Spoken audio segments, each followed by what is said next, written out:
Okay dear students, तो अब PN junction के बाद बारी है डायोड पढ़ने की। डायोड इज वेरी इंपॉर्टेंट और इसका बहुत यूज होता है। बहुत सारे इलेक्ट्रॉनिक्स आइटम्स जो हम यूज करते हैं ना स्टूडेंट्स, उसमें डायोड होता है। कैसे डायोड का यूज किया जाता है सर्किट्स में, वो भी हम देखेंगे and it will be very interesting. सबसे पहले हम देखते हैं डायोड चीज क्या है। तो डायोड जो है पीएन जंक्शन से ही रिलेटेड है एक्चुअली में। इनफैक्ट पीएन जंक्शन से क्या रिलेटेड है, इनफैक्ट वही है विद स्लाइट मॉडिफिकेशन। जैसे आप देखो, ये एक पीएन जंक्शन है स्टूडेंट्स एट इक्विलिब्रियम। मतलब हमने पीएन जंक्शन बनाया, थोड़ी देर बाद ही वो इक्विलिब्रियम पे आ जाता है। ठीक है, हमने पीएन जंक्शन बनाया, थोड़ी देर बाद ही वो इक्विलिब्रियम में आ जाता है। ठीक है, तो ये हमारे पास एक पीएन जंक्शन है स्टूडेंट्स। फिर हम क्या करते हैं, उसके दोनों एंड्स पे ऐसे वायर कनेक्ट कर देते हैं। ये वायर इसलिए कनेक्ट कर देते हैं स्टूडेंट्स ताकि हम इसको किसी इलेक्ट्रिक सर्किट से कनेक्ट कर सकें, किसी बैटरी से कनेक्ट कर सकें, किसी रेजिस्टर से, किसी कैपेसिटर या इंडक्टर से कनेक्ट कर सकें। ठीक, तो ये हमारा पीएन जंक्शन था, उसमें दोनों एंड्स पे हमने ऐसे वायर कनेक्ट कर दिया। यही डायोड है, बस यही डायोड है। अब देख सकते हो, diode is nothing but actually PN junction with very small modification. बस ये वायर कनेक्ट कर दिया हमने, तो यही डायोड कहलाता है।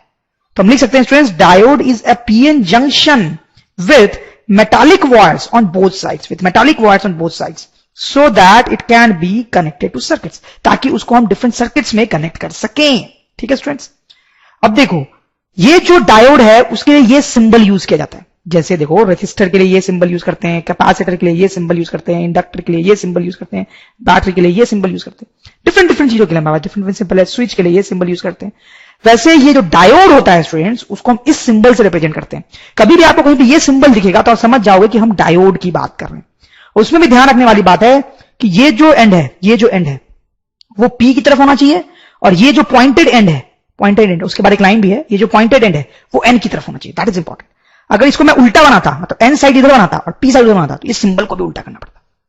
तो ये जो पार्ट है वो P को डिनोट करता है और ये जो पार्ट है वो N साइड को डिनोट करता है। ठीक है students, this is symbol of diode. ठीक है, अब देखो स्टूडेंट्स, ये जो डायोड होता है उसको जनरली दो तरीके से कनेक्ट किया जाता है। एक तरीका तो होता है कि उसको इस तरीके से बैटरी से कनेक्ट करो। ठीक है, ऐसे तो बहुत सारे तरीके हो सकते हैं, बट जो दो मेन तरीके हमें यहां पढ़ने हैं वो मैं आपको यहां बता रहा हूं कि एक तो डायोड को इस तरह एक बैटरी से कनेक्ट किया जाता है और एक बार बैटरी को उल्टा करके कनेक्ट किया जाता है। ठीक है, यहां पे और यहां पे डिफरेंस इतना सा है कि बैटरी को उल्टा करके कनेक्ट किया गया।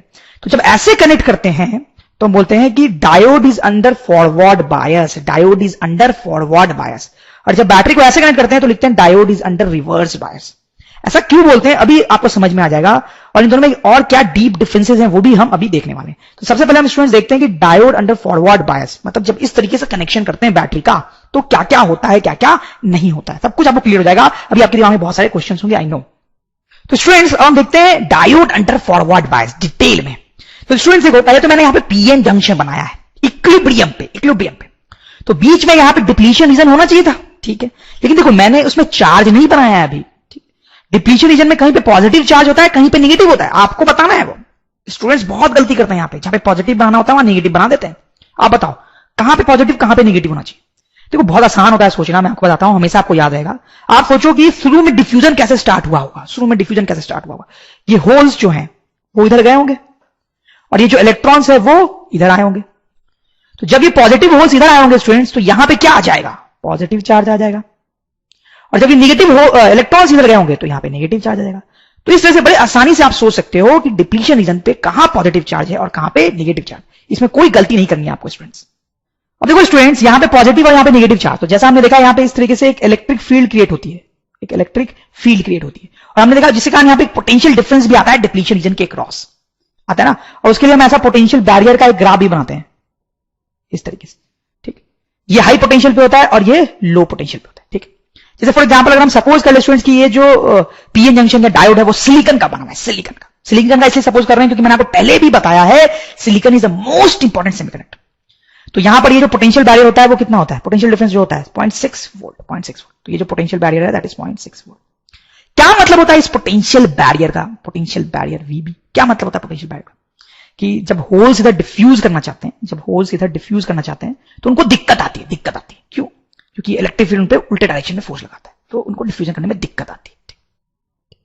तो ये बैरियर जितना ज्यादा होगा दिक्कत उतनी ज्यादा होगी, ये बैरियर जितना कम होगा दिक्कत उनको डिफ्यूज होने में उतनी कम होगी। ठीक है, ये सब हमने देखा है। ओके, और हमने ये देखा है स्टूडेंट्स यहां पे कि इस तरीके से यहां पे एक डिफ्यूजन करंट फ्लो करता है और हमने ये देखा कि इधर की तरफ ड्रिफ्ट करंट फ्लो करता है। दोनों के बारे में हमने डिटेल में देखा है। और इक्विलिब्रियम पोजीशन में ये दोनों करंट जो होते हैं, ड्रिफ्ट और डिफ्यूजन वाले, दोनों सेम होते हैं, जिसके कारण जो नेट करंट होता है दैट इज जीरो। नेट कोई करंट फ्लो नहीं कर रहा होता है, ठीक है। और हम इसको फॉरवर्ड बायस करते हैं, इस पर एक बैटरी लगाते हैं और फिर बैटरी लगाने के बाद इस सिचुएशन से कंपेयर करेंगे। तो ये रहा हमारा डायोड, उसके क्रॉस हम एक बैटरी कनेक्ट कर देते हैं। इस तरह से हमने बैटरी कनेक्ट करती है। फॉरवर्ड बायस में कुछ इस तरीके से बैटरी कनेक्ट करते हैं। क्यों इस तरह से करते हैं वो आपको थोड़ा थोड़ा समझ में आ जाएगा अभी। सपोज करो ये जो बैटरी हमने कनेक्ट की उसकी पोटेंशियल को V बोल देते हैं, और सपोज करो अभी जो हमने बैटरी कनेक्ट की है फॉर एग्जांपल उसका पोटेंशियल है 0.1 वोल्ट, ठीक है। अब थोड़ा इसको एनालाइज करते हैं, सिर्फ कॉमन सेंस यूज होगा एनालाइज करने में क्या होता है, ठीक है। देखो पहले से ऑलरेडी यहां पे पोटेंशियल डिफरेंस कितना था, 0.6 वोल्ट, ठीक है। यहां लो पोटेंशियल, यहां पे हाई पोटेंशियल 0.6 वोल्ट। अब देखो ये जो बैटरी हमने लगाई है स्टूडेंट्स, ये भी एक पोटेंशियल डिफरेंस क्रिएट करेगी। कैसे पोटेंशियल डिफरेंस ये क्रिएट करना चाहेगी, देखो ये इसका पॉजिटिव टर्मिनल है स्टूडेंट्स, तो ये इसको पॉजिटिव टर्मिनल बनाना चाहिए। ये इसका नेगेटिव टर्मिनल है तो इधर वो नेगेटिव टर्मिनल बनाना चाहिए। इसका पोटेंशियल 0.1 है तो ये 0.1 वोल्ट यहां पे पोटेंशियल डिफरेंस क्रिएट करना चाहिए, ठीक है। तो ऑलरेडी यहां पे इस तरह से 0.6 का पोटेंशियल डिफरेंस था। ये बैटरी इस तरीके से 0.1 का पोटेंशियल डिफरेंस क्रिएट करना चाहिए। नेट क्या होगा, नेट ऐसा होगा यहां पे कि नेट 0.5 का पोटेंशियल डिफरेंस आ जाएगा। समझ लो आप, दोनों अपोजिट डायरेक्शन में तो सबट्रैक्ट हो जाएंगे। यहां पे 0.6 का पोटेंशियल डिफरेंस था, हमने बैटरी ऐसे लगाई कि वो इस पोटेंशियल को 0.6 के पोटेंशियल को अपोज कर रही है स्टूडेंट्स, तो अब नेट पोटेंशियल डिफरेंस यहां पे 0.5 का हो जाएगा, ठीक है स्टूडेंट्स। तो देखो ये जो पोटेंशियल बैरियर था 0.6 का, वो अब कितना हो गया 0.5 का स्टूडेंट्स, 0.5 का। देखो इसको जनरली इस तरह से बनाया जाता है कि पहले जो पोटेंशियल बैरियर था, ठीक है, 0.6 वोल्ट का, अब वो कम होके हो गया है 0.5 वोल्ट का। देखो पोटेंशियल बैरियर कम होने का मतलब क्या है कि अब होल्स जो है वो आसानी से, थोड़ा आसानी से डिफ्यूज कर पाएंगे, क्योंकि बैरियर कम हो गया है, पोटेंशियल बैरियर कम हो गया है तो वो थोड़ा आसानी से डिफ्यूज कर पाएंगे, ठीक है। बहुत कुछ होगा, पोटेंशियल बैरियर कम हो गया मतलब यहां पे जो इलेक्ट्रिक फील्ड होती है स्टूडेंट्स वो भी कम हो जाएगा, इलेक्ट्रिक फील्ड भी कम हो जाएगा, ठीक है। पोटेंशियल बैरियर कम हो गया, इलेक्ट्रिक फील्ड कम हो जाएगा। यहां का जो डिप्लीशन रीजन है स्टूडेंट्स, उसकी देखो विड्थ कम हो जाएगी। देखो विड्थ कम कर रहा हूं मैं, उसकी विड्थ कम हो जाएगी, इस साइड से भी उसकी विड्थ कम हो जाएगी। पोटेंशियल, हाँ, डिप्लीशन रीजन की विड्थ कम हो जाएगी। विड्थ ऑफ डिप्लीशन रीजन जो है वो भी कम हो जाएगी, ठीक है। तो ये डिफरेंसेस आएंगे ये बैटरी लगाने से। अब आप फोकस करो इस डिफ्यूजन करंट पे। ये डिफ्यूजन करंट यहां पे बढ़ेगा या कम होगा या सेम रहेगा, बताओ जरा। शायद आप समझ गए स्टूडेंट्स कि ये डिफ्यूजन करंट जो है वो बढ़ जाएगा।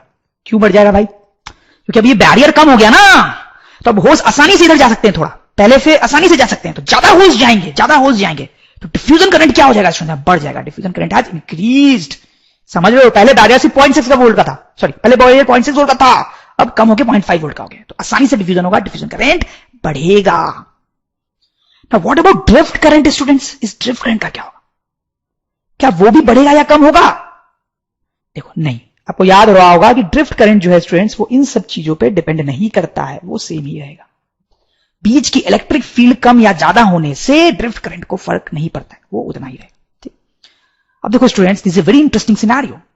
पहले नेट करंट जीरो था, क्यों, जितना ड्रिफ्ट करंट, सॉरी जितना डिफ्यूजन करंट उतना ही ड्रिफ्ट करंट। अब क्या होगा, ड्रिफ्ट करंट पहले जितना ही है, ठीक है, लेकिन डिफ्यूजन करंट पहले से बढ़ गया है, बढ़ गया है, बढ़ गया है, तो क्या मतलब है इसका, अब जो डिफ्यूजन करंट है वो ज्यादा हो गया है ड्रिफ्ट करंट से। क्या मतलब है उसका, नेट करंट जो है वो इधर की तरफ होगा, इधर की तरफ नेट करंट फ्लो करेगा स्टूडेंट्स, कुछ इस तरीके से, इधर की तरफ ऐसे सर्किट में इस तरह से एक नेट करंट फ्लो करेगा, ठीक है स्टूडेंट्स। तो ये होता है फॉरवर्ड बायस में, फॉरवर्ड बायस में ये कहानी होती है। डिफ्यूजन करंट बढ़ जाता है इधर की तरफ, ड्रिफ्ट उतना ही रहता है, जिसके कारण इधर की तरफ एक नेट करंट फ्लो करने लगता है स्टूडेंट्स। और सपोज करो स्टूडेंट्स कि ये जो बैटरी मैंने लगाई है उसका पोटेंशियल मैं बढ़ाता हूं, 0.1 है, सपोज को 0.2 कर दूं, तो क्या होगा, देखो मैं यहां बनाता हूं। तो अब मैं जो बैटरी लगा रहा हूं स्टूडेंट्स वो मैं लगा रहा हूं 0.2 वोल्ट की, ठीक है। पोटेंशियल मैंने बैटरी का बढ़ा दिया। अब क्या होगा स्टूडेंट्स, 0.6 वोल्ट है तो पहले से पोटेंशियल डिफरेंस है, हम 0.2 का लगा के उसको अपोज कर रहे हैं, तो यहां पे पोटेंशियल डिफरेंस 0.4 वोल्ट हो जाएगा, समझ लो, ठीक है। पहले 0.5 हुआ था, 0.4 हो जाएगा, 4 है ये, 9 नहीं है, ठीक है। तो देखो स्टूडेंट्स पोटेंशियल बैरियर और कम हो गया है, 0.6 से 0.5, अब 0.4। तो देखो मैं बना रहा हूं पोटेंशियल बैरियर, जो पोटेंशियल बैरियर है पहले 0.6 वोल्ट था, फिर 0.5 हुआ, अब 0.4 हो जाएगा, 0.5 हुआ था, अब 0.4 वोल्ट हो जाएगा।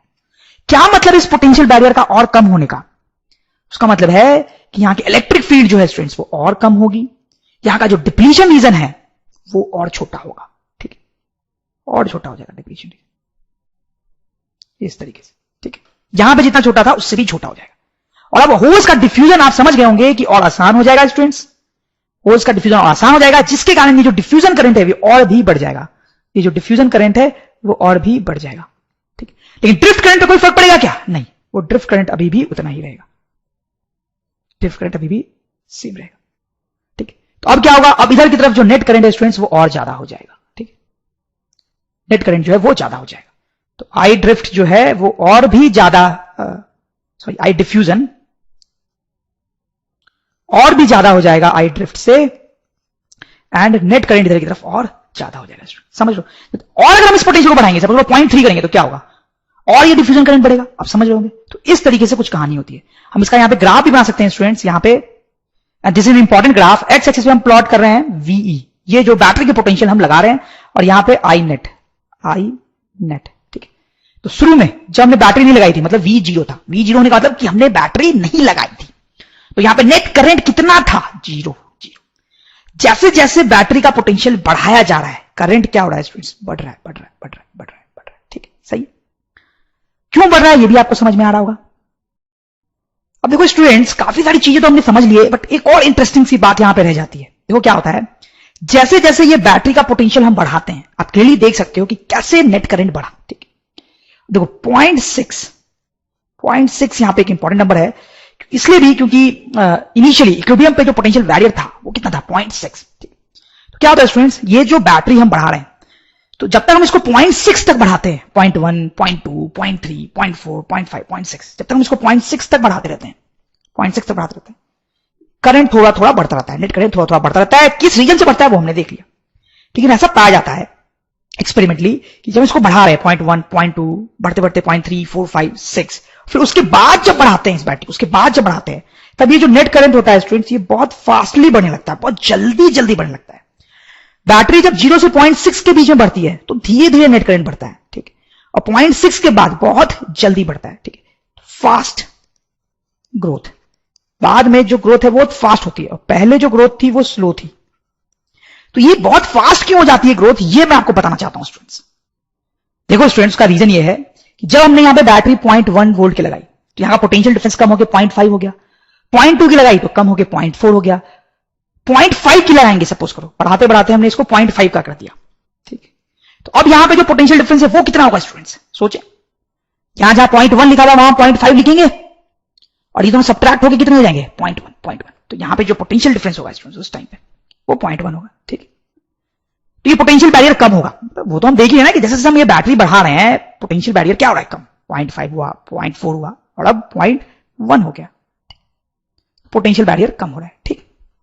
अब इस बैटरी को और बढ़ाया हमने स्टूडेंट्स, और बढ़ाया, 0.6 वोल्ट कर दिया, 0.6 वोल्ट कर दिया। अब क्या होगा, अब ये पोटेंशियल बैरियर और कम होगा, और कम होके कितना हो जाएगा, तो इस 0.6 में से ये वाला 0.6 माइनस होगा, तो यहां पे जो पोटेंशियल बैरियर जो है स्टूडेंट्स अब वो हो जाएगा 0 वोल्ट, ठीक है। पहले से जो डिप्लीशन रीजन है उसके कारण पोटेंशियल बैरियर 0.6 होना चाहता था, बैटरी भी 0.6 करना चाह रही है अपोजिट डायरेक्शन में, दोनों पोटेंशियल एक दूसरे को कैंसिल कर देंगे टोटली, और फाइनली कोई पोटेंशियल बैरियर नहीं रहेगा, 0 पोटेंशियल वोल्ट, 0 पोटेंशियल वोल्ट, ठीक।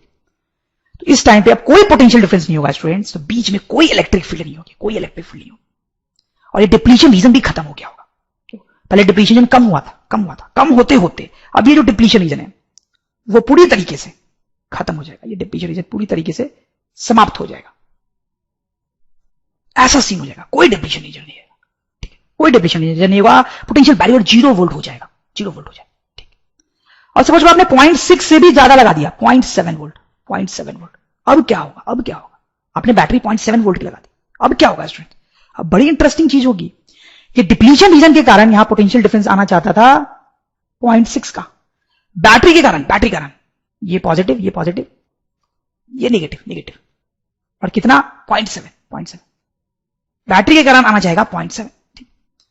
तो आप देख सकते हैं कि ये पोटेंशियल बड़ा हो गया, यानी नेट पोटेंशियल डिफरेंस जो है स्टूडेंट्स वो इस तरह से 0.1 होगा, यहां पर हाई पोटेंशियल, यहां पर लो पोटेंशियल, पहले यहां लो था, यहां हाई था, अब यहां हाई, यहां लो, तो जो इलेक्ट्रिक फील्ड बनेगी स्टूडेंट्स बीच में वो कुछ इस तरीके से बनेगी, इधर की तरफ।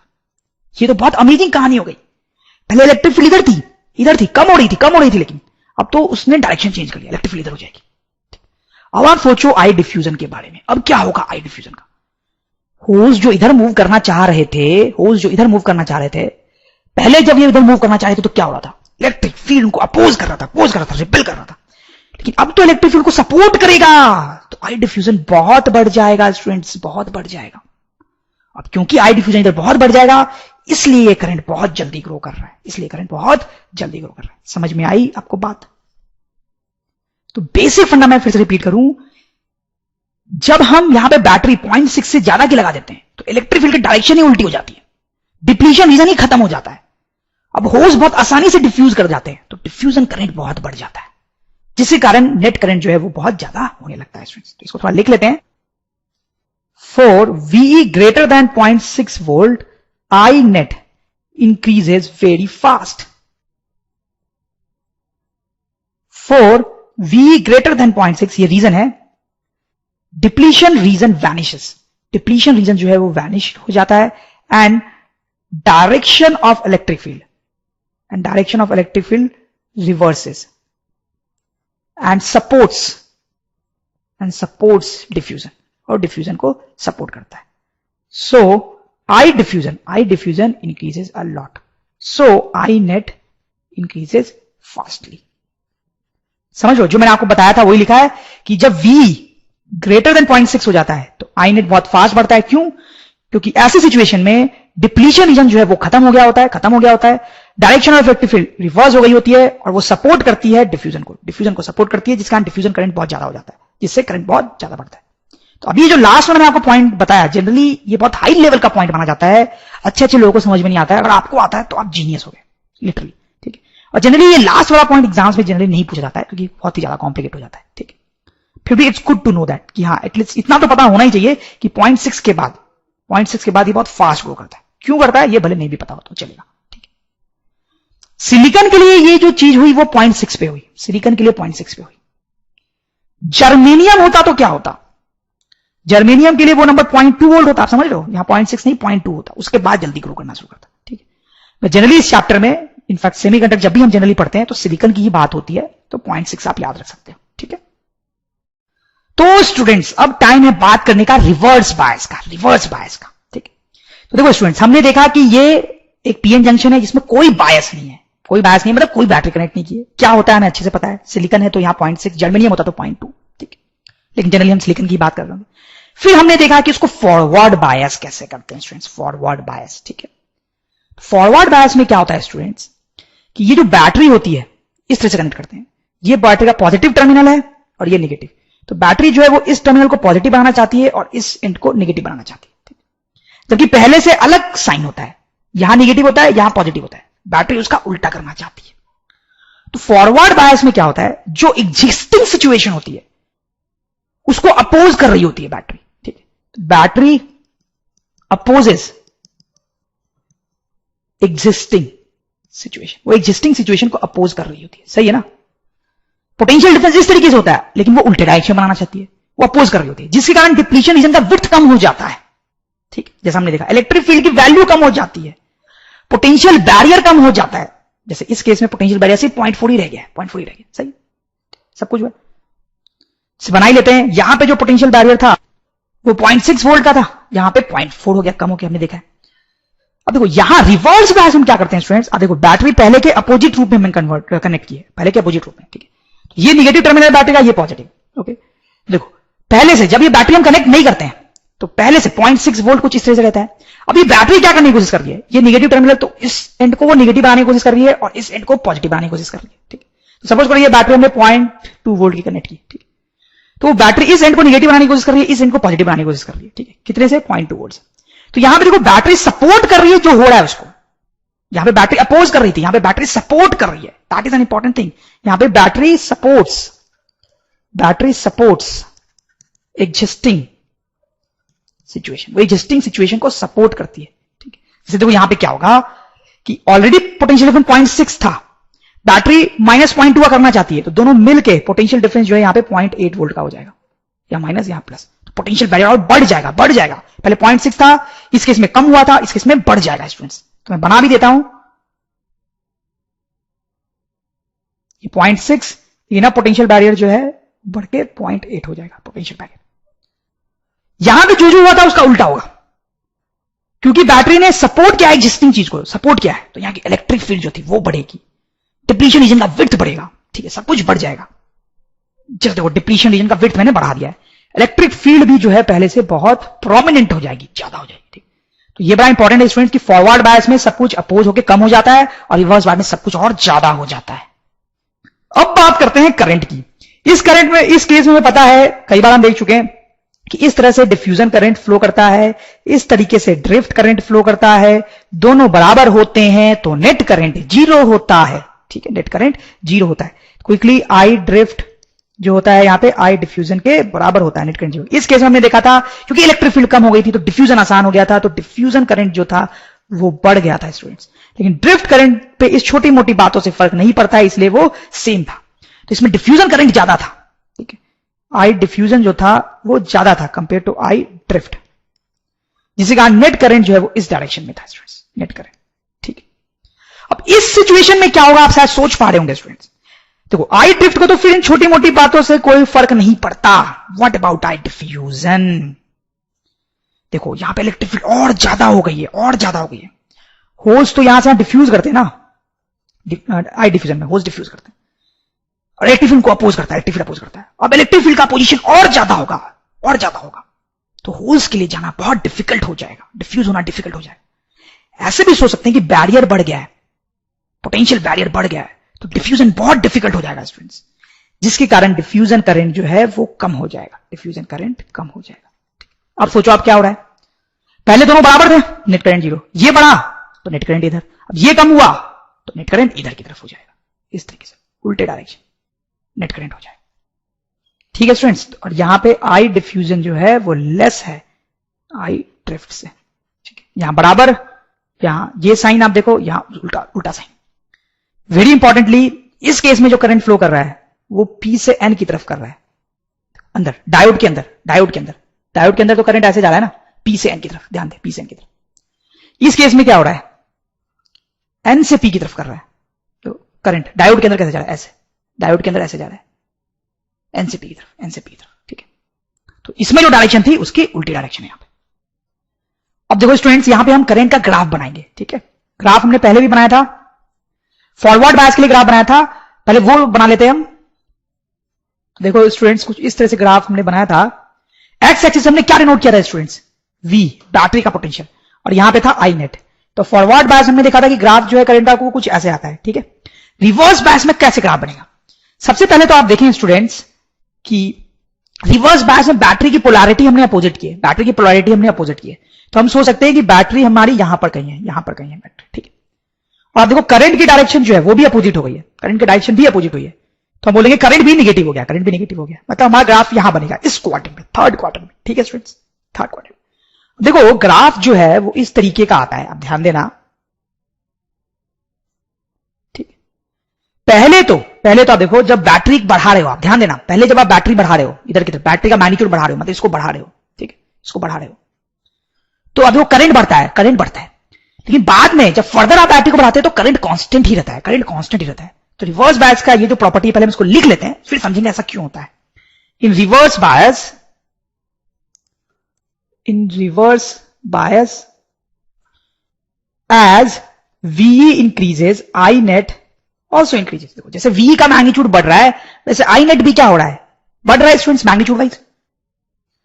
But after certain value of V, V की सर्टेन वैल्यू के बाद क्या होता है, आई नेट जो है स्टूडेंट्स वो कांस्टेंट हो जाता है, वो कांस्टेंट हो जाता है। देखो क्या होता है स्टूडेंट्स कि जब आप ये बैटरी का पोटेंशियल बढ़ाओगे, आपको बहुत अच्छे से समझ में आएगा, आप ध्यान देना बस, ये बैटरी का पोटेंशियल बढ़ाओगे तो ये जो पोटेंशियल बैरियर है और ज्यादा होगा, पोटेंशियल बैरियर और ज्यादा होगा, यहां की इलेक्ट्रिक फील्ड और बढ़ेगी, डिफ्यूजन करंट और कम होगा, और कम होगा। तो डिफ्यूजन करंट और कम होगा तो इधर की तरफ करंट की वैल्यू क्या होगी, बढ़ेगी, इधर की तरफ करंट की वैल्यू बढ़ेगी। तो इसका रीजन मैंने आपको बता दिया कि reverse bias as V increases I net increases. जैसे हम वी बढ़ाते हैं तो आई नेट पहले इंक्रीज होता है, क्यों, क्योंकि हम वी बढ़ा रहे हैं तो ये पोटेंशियल बैरियर बढ़ेगा, डिफ्यूजन करंट कम होगा, ठीक है, तो इधर की तरफ नेट करंट बढ़ जाएगा, नेट करंट बढ़ेगा, ठीक है। लेकिन देखो बाद में क्या होता है स्टूडेंट्स कि इस V को बढ़ाते बढ़ाते जब हम बहुत लार्ज कर देते हैं, काफी बड़ा कर देते हैं, काफी इधर आ जाते हैं, काफी बड़ा कर देते हैं, तो ये जो ड्रिफ्ट करंट है ये कम होते होते जीरो हो जाता है बेचारा। ये ड्रिफ्ट करंट खत्म ही हो जाता है, कम होते होते ये जीरो हो जाता है। ठीक है, अभी ड्रिफ्ट करंट रहा ही नहीं। तो अब सोचो आप, अब अगर आप V को और बढ़ाते जाओगे, अब V को और बढ़ाते जाओगे तो क्या होगा? अब ड्रिफ्ट करंट और कम थोड़ी हो सकता है, अब तो ऑलरेडी जीरो हो गया, अब और कहां से कम होगा? तो अब इसको जितना बढ़ा लो ड्रिफ्ट करंट जीरो ही रहना है, सॉरी डिफ्यूजन करंट जीरो ही रहना है, और ड्रिफ्ट करंट जो है वो उतना ही रहना ही है। तो करंट क्या हो जाता है? कांस्टेंट, और ये ड्रिफ्ट करंट के बराबर हो जाता है। आप समझ सकते हो, ये जो करंट अब कांस्टेंट हो गया है that is equal to drift current. तो स्टूडेंट इसको हम यहां पे लिख सकते हैं कि for large V in reverse bias, I diffusion equals to 0, so I net becomes constant. So I net becomes constant at I drift. ठीक है, तो I net जो है वो constant हो जाता है at the value of I drift. तो स्टूडेंट्स रिवर्स बायस में डायोड कैसे काम करता है, उसके अंदर क्या होता है हमने देखा। ठीक, ये जो ग्राफ हमने बनाया ये रिवर्स और फॉरवर्ड दोनों के बारे में बताता है, तो थोड़ा सा इसके बारे में और हम डिस्कस करेंगे। ठीक, देखो ये फॉरवर्ड बायस और ये रिवर्स बायस, तो कुछ टर्म्स यहां पे देखेंगे। देखो रिवर्स बायस हमने देखा कि कांस्टेंट करंट फ्लो करने लगता है, उसको मैंने I' लिख दिया है, और इसका एक नाम होता है that is reverse saturation current. इसको बोलते हैं reverse saturation current, reverse saturation current. ठीक है स्टूडेंट्स, फिर हमने देखा था यहां पे स्टूडेंट्स कि यहां पर एक वोल्टेज होता है लगभग 0.6, अगर सिलिकॉन है तो 0.6, जिसके बाद अचानक से करंट बहुत ज्यादा बढ़ने लगता है, उसको जनरली VTH से डिनोट किया जाता है, और उसको बोलते हैं थ्रेशहोल्ड वोल्टेज। थ्रेशहोल्ड वोल्टेज जो कि सिलिकॉन के लिए अप्रॉक्सिमेटली 0.6 होता है, कई बार बुक्स में आपको 0.7 भी लिखा हुआ मिल सकता है। ठीक है, तो 0.6 या 0.7 के बीच में होता है सिलिकॉन के लिए। ये जो ग्राफ बनाया गया है स्टूडेंट्स, इसका भी एक नाम है, इसको बोलते हैं VI ग्राफ या VI कैरेक्टरिस्टिक्स। VI ग्राफ या VI characteristics of PN junction diode. ठीक है, ये भी बोलते हैं इस ग्राफ को। अब देखो स्टूडेंट्स, कई बार ये जो ग्राफ है ना, इसको हम अप्रोक्सीमेट रूप में थोड़ा अलग तरीके से बनाते हैं, कुछ ऐसे। देखो क्या किया यहां पे हमने स्टूडेंट्स, जो फॉरवर्ड वाली कंडीशन है उसको हमने वैसे रखा है, उस ग्राफ को ऐसे रखा है। जो रिवर्स बायस में करंट था उसको देखो हमने जीरो कर दिया। तो आप सोच रहे हो यार इसको जीरो क्यों कर दिया, ये तो फ्लो करता है, इसके बारे में इतना कुछ पढ़ा। ठीक है, हमने पढ़ा, वो सब सही है, और करंट भी ऐसे ही फ्लो करता है, लेकिन क्या होता है ये रिवर्स बायस वाला जो करंट होता है वो बहुत कम होता है स्टूडेंट्स, जनरली वो बहुत कम होता है, माइक्रो एम्पियर के ऑर्डर का होता है, जबकि फॉरवर्ड बायस वाला करंट जो होता है उसके कंपेयर में काफी ज्यादा होता है, मिली एम्पियर के ऑर्डर का होता है। ठीक है, तो माइक्रो एम्पियर जो है वो बहुत छोटा करंट होता है, बहुत छोटा करंट होता है। तो कई बार प्रैक्टिकल एप्लीकेशन के लिए इसका होना ना होना एक बराबर होता है। तो कई बार प्रैक्टिकल एप्लीकेशन के लिए इस करंट को हम क्या बोल देते हैं स्टूडेंट, जीरो। ठीक है, तो अब देखो अगर हमने ये ग्राफ बना लिया है तो इसका मतलब ये हुआ कि डायोड जो है सिर्फ फॉरवर्ड बायस होने पे करंट फ्लो करवाता है, रिवर्स बायस होने पे उसके थ्रू करंट फ्लो नहीं करता है। ठीक है, this graph suggests that diode allows flow of current mainly in forward biased, मतलब कोई डायोड से फॉरवर्ड बायस्ड में ही ज्यादा करंट फ्लो करता है, रिवर्स बायस में बहुत ही कम करंट फ्लो करता है, हम ना के बराबर बोल सकते हैं उसको। तो अब फॉरवर्ड बायस और रिवर्स बायस की कहानी को थोड़ा सा हम शॉर्ट में यहां पे लिख लेते हैं ताकि आपको हमेशा के लिए याद रहे। देखो फॉरवर्ड बायस में क्या होता है स्टूडेंट्स कि ये हमारे पास पीएन जंक्शन डायोड है। ठीक है, जिसको मैं छोटा सा बना रहा हूं यहां पे, पीएन जंक्शन डायोड। ठीक है, इसके क्रॉस हम बैटरी कैसे कनेक्ट करते हैं स्टूडेंट्स, कुछ इस तरीके से हम इसके क्रॉस बैटरी कनेक्ट करते हैं। और रिवर्स बायस में हम क्या करते हैं स्टूडेंट्स, ये हमारा पीएन जंक्शन डायोड बना लिया हमने, और उसके क्रॉस जो बैटरी है वो उल्टे डायरेक्शन में कनेक्ट करते हैं। ठीक है, तो ये भी आपको याद रखना है कि बैटरी कैसे कनेक्ट होती है, लोग कंफ्यूज हो जाते हैं। देखो इसमें एक तरीका याद रखने का जो कई बार लोग यूज करते हैं, क्या है, देखो ये जो है बैटरी का पॉजिटिव टर्मिनल है, ठीक है, और ये जो है बैटरी का निगेटिव टर्मिनल है। यहां पे ये निगेटिव टर्मिनल है और ये पॉजिटिव टर्मिनल है। तो आप ऐसे याद रख सकते हैं स्टूडेंट्स कि फॉरवर्ड बायस में P is being connected to P, ठीक है, P is being connected to T and N is being connected to N forward bias में। This is a very good way of actually learning this. जबकि reverse bias में P is being connected to N and N is connected to P। ठीक है, इस तरह से आपको याद रखना है, याद रखना बहुत जरूरी है। ठीक है, तो सिंबल के टर्म में भी हम बना सकते हैं स्टूडेंट्स। मैंने आपको बताया था कि डायोड का सिंबल होता है, डायोड का सिंबल कुछ ऐसे होता है। ठीक है, तो ये पीएन जंक्शन का डायोड, पीएन जंक्शन डायोड जो है उसके लिए हमने सिंबल बना दिया। तो ये आपको ध्यान रखना है कि ये जो पार्ट है, ये वाला जो पार्ट है वो P को रिप्रेजेंट कर रहा है, ये जो पॉइंटेड पार्ट है वो N को रिप्रेजेंट करता है। ठीक है, तो इस सर्किट को हम इस तरीके से बना सकते हैं स्टूडेंट्स। Forward bias. और रिवर्स बायस में इस तरीके से बन जाएगा, रिवर्स बायस में इस तरीके से बन जाएगा। ठीक है स्टूडेंट्स, अब देखो ये जो फॉरवर्ड बायस में इसमें करंट कैसे फ्लो करता है, उसमें जो करंट है स्टूडेंट्स ऐसे फ्लो करता है, इस तरीके से, इस तरीके से फ्लो करता है। रिवर्स बायस में जो करंट है उसके उल्टे डायरेक्शन में फ्लो करता है। देखो इसको भी याद रखना बहुत आसान है। आप तो ऐसे याद रखो कि हमेशा करंट जो है वो बैटरी के पॉजिटिव टर्मिनल से फ्लो करेगा, बैटरी के पॉजिटिव टर्मिनल से फ्लो करेगा। देखो यहाँ पे बैटरी के पॉजिटिव टर्मिनल से निकल रहा है करंट और नेगेटिव टर्मिनल में घुस रहा है। यहां पे देखो बैटरी के पॉजिटिव टर्मिनल से निकल रहा है और नेगेटिव टर्मिनल में घुस रहा है, नेगेटिव टर्मिनल में घुस रहा है। ठीक है, तो करंट कैसे फ्लो कर रहा है, करता है फॉरवर्ड और रिवर्स में, उसमें कभी गलती आपसे नहीं होनी चाहिए। ठीक है, आप क्या करेंगे, पॉजिटिव से हमेशा करंट निकालेंगे, नेगेटिव में घुसाएंगे, पॉजिटिव से घुसाएंगे और पॉजिटिव से निकालेंगे और नेगेटिव में घुसाएंगे। दूसरी चीज आप नोट कर सकते हो कि फॉरवर्ड में क्या होता है कि डायोड का जो एरो है, डायोड का जो एरो है उसी डायरेक्शन में करंट फ्लो करता है। ध्यान दो, डायोड का जो एरो है उसी डायरेक्शन में करंट फ्लो कर रहा है। रिवर्स में देखो क्या हो रहा है, डायोड का जो एरो है उसके रिवर्स डायरेक्शन में करंट फ्लो कर रहा है। ठीक है, तो रिवर्स में क्या होता है कि डायोड का जो एरो है उसके रिवर्स डायरेक्शन में करंट फ्लो कर रहा है और फॉरवर्ड में डायोड का जो एरो है उसी डायरेक्शन में करंट फ्लो कर रहा है। ठीक है, तो ये बातें आपको जो है, ये सारी बातें चीजों को याद रखने में हेल्प करेंगी। चलो स्टूडेंट्स, डायोड से रिलेटेड एक और फाइनल इंटरेस्टिंग चीज देखेंगे। हमने देखा कि डायोड फॉरवर्ड बायस में कैसे काम करता है, रिवर्स बायस में कैसे काम करता है। अब एक और चीज देखनी है, डायोड ब्रेकडाउन इन रिवर्स बायस, इन रिवर्स बायस। ये देखने के बाद डायोड की पिक्चर कंप्लीट हो जाएगी। देखो स्टूडेंट्स, ये जो है हमारा डायोड है इन रिवर्स बायस। ठीक है, डायोड है रिवर्स बायस, जिसमें कि ये जो बैटरी का पोटेंशियल है वो मैंने बहुत लार्ज कर दिया है, जिसके कारण डिफ्यूजन करंट जो है वो बिल्कुल ही जीरो हो गया है और सिर्फ छोटा सा ड्रिफ्ट करंट इधर की तरफ फ्लो कर रहा है। ठीक है, देखो हमने पढ़ा भी था कि अगर बैटरी के पोटेंशियल को बढ़ाते जाएं तो करंट कांस्टेंट रहता है, क्योंकि वो ड्रिफ्ट करंट है जो कि चेंज तो होता नहीं है। ठीक है, अब देखो स्टूडेंट्स, एक और इंटरेस्टिंग चीज देखने को मिलती है। अगर इस V को हम बढ़ाते ही जाएं, मतलब हम इधर मूव करते ही जाए ग्राफ में, तो ये जो ग्राफ है फाइनली जाके कुछ इस तरीके का सा हो जाता है, कुछ इस तरीके का सा हो जाता है, इस तरीके। मतलब हम इस बैटरी के पोटेंशियल को बढ़ाते जा रहे हैं, तो बिल्कुल शुरू में जब बढ़ाते हैं तो क्या होता है, करंट बढ़ता है। उसके बाद जब बढ़ाते हैं तो करंट कांस्टेंट रहता है, हमें पता है क्यों। लेकिन उसके बाद इस पोटेंशियल के बाद, जिसको हम VZ लिख रहे हैं, और बढ़ाते हैं तो क्या होता है, अगर इस बैटरी के पोटेंशियल को VZ से भी बढ़ाते हैं तो क्या होता है, उसके बाद करंट बहुत फास्टली बढ़ता है, बहुत ज्यादा बढ़ता है, बहुत ज्यादा बढ़ता है। तो यही हम समझना चाहते हैं स्टूडेंट्स कि ऐसा क्यों होता है। तो सबसे पहले तो आपको ये बता दूं कि ये जो VZ मैंने लिखा है, इस पोटेंशियल को हम बोलते हैं ब्रेकडाउन पोटेंशियल, ब्रेकडाउन पोटेंशियल या ब्रेकडाउन वोल्टेज। तो अब ध्यान दें, ये जो नाम है वो मिसनोमर है, मिसनोमर है। मतलब इसका मतलब ये नहीं हुआ कि इतना पोटेंशियल लगा देने पे ये डायोड ब्रेकडाउन हो जाएगा, ऐसा नहीं है। ठीक है, इतना ज्यादा पोटेंशियल करने के बाद क्या होता है, करंट बहुत ज्यादा हो जाता है, that is what it means. इसको बोलते हैं ब्रेकडाउन पोटेंशियल। ठीक है, तो ऐसा क्यों होता है स्टूडेंट्स, ये हम थोड़ा समझें। देखो जैसे से हम इधर जा रहे हैं तो हम पोटेंशियल बढ़ाते जा रहे हैं, पोटेंशियल बढ़ाते जा रहे हैं, ये पोटेंशियल बढ़ाते जा रहे हैं। ठीक है, तो यहां पर जो इलेक्ट्रिक फील्ड है स्टूडेंट्स वो बढ़ती जाएगी। ठीक है, जैसे से हम इधर बढ़ रहे हैं, जैसे हम इधर जा रहे हैं, जैसे हम बैटरी का पोटेंशियल बढ़ा रहे हैं, वैसे वैसे इलेक्ट्रिक फील्ड जो है बहुत ज्यादा होती जाएगी, बहुत ज्यादा होती जाएगी।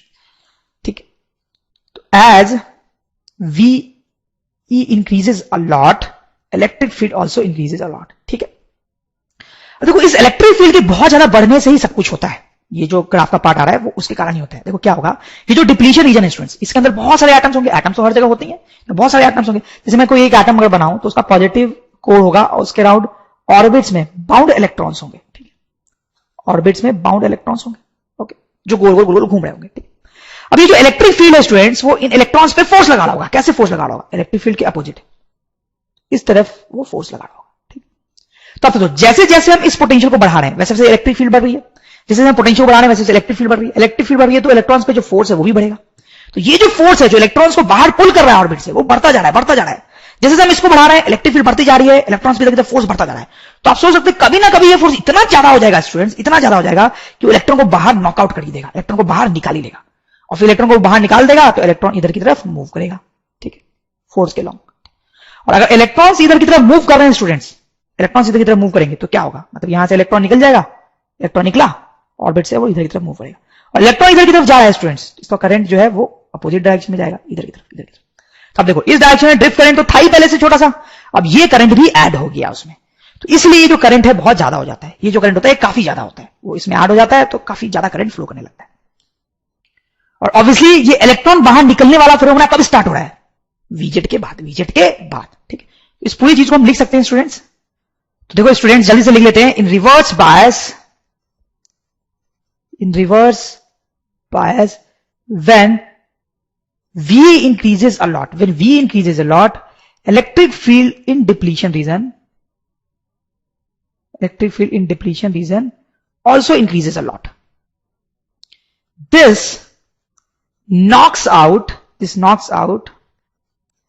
bound electrons of atoms in depletion region, जैसा कि हमने यहां पे स्टूडेंट्स देखा. These release electrons move and cause heavy current and cause high current. ठीक है. और ये सब फिनोमेना कब होता है? जब V VZ से ज्यादा होता है. और इस फिनोमेना का नाम होता है student, this phenomena is called internal field emission या फिर फील्ड आयोनाइजेशन. ठीक है स्टूडेंट्स, आपको समझ में आ गया क्या कहानी है पूरी? हमने लिख भी लिया है. और ये जो इलेक्ट्रॉन बाहर निकल जाते हैं ज्यादा इलेक्ट्रिक फील्ड के कारण, उस फिनोमेना को हम क्या बोलते हैं? इंटरनल फील्ड इमिशन या फिर फील्ड आयोनाइजेशन. इसके बहुत ज्यादा इंपॉर्टेंट टर्म नहीं है. इंपॉर्टेंट है ये फिनोमेना कि रिवर्स बायस में अगर हम पोटेंशियल बढ़ाते जाते हैं तो VZ ब्रेकडाउन वोल्टेज के बाद क्या होता है कि वोल्टेज थोड़ा भी बढ़ाने पे करंट बहुत ज्यादा बढ़ता है. और क्यों बढ़ता है? क्योंकि इस टाइम पे इलेक्ट्रिक फील्ड इतनी ज्यादा हो गई होती है कि वो बाउंड इलेक्ट्रॉन्स को भी फ्री बना देती है, उनको बाहर निकाल देती है और उनको फ्लो कराती है. ठीक है स्टूडेंट्स. तो स्टूडेंट्स इस चैप्टर में हम थोड़े दिन में बहुत नए टॉपिक की तरफ मूव करेंगे, बट उससे पहले हम एक छोटा टर्म डिफाइन करना चाहेंगे students, that is called dynamic resistance of diode. तो डायोड के लिए कभी कभी एक टर्म डिफाइन किया जाता है, that is called dynamic resistance. बहुत इंपॉर्टेंट तो नहीं होता है, बट कैसे हम इसको डिफाइन करते हैं, इसका फॉर्मुला होता है delta V by delta I. देखो क्या मतलब है. जैसे इस पॉइंट पे हमें डायनेमिक रेजिस्टेंस डिफाइन करना है. ठीक, किसी भी पॉइंट पे हम कर्व के डायनेमिक रेजिस्टेंस डिफाइन कर सकते हैं. मान लो इस पॉइंट पे हमें डायनेमिक रेजिस्टेंस डिफाइन करना है, तो हम क्या करते हैं स्टूडेंट्स, इस पॉइंट के बिल्कुल आसपास दो और पॉइंट्स लेते हैं. ठीक है, इस पॉइंट के दोनों आसपास दो और पॉइंट्स लेते हैं इस तरीके से. ठीक है, अब ये जो डिस्टेंस है इसको हम डेल्टा V बोल देते हैं और ये जो डिस्टेंस है इसको हम डेल्टा I बोल देते हैं. इन दोनों को हम डिवाइड कर देते हैं और ये जो आंसर आएगा that will called dynamic resistance of diode. और ये बात तो आप समझ ही रहे होंगे स्टूडेंट्स कि ये दो जो ऑरेंज वाले पॉइंट्स हमने लिए हैं वो येलो पॉइंट के बहुत पास होनी चाहिए. तो एक्चुअली क्या होता है, अगर हम बहुत एक्यूरेटली लिखना चाहें तो this will B dV by DI.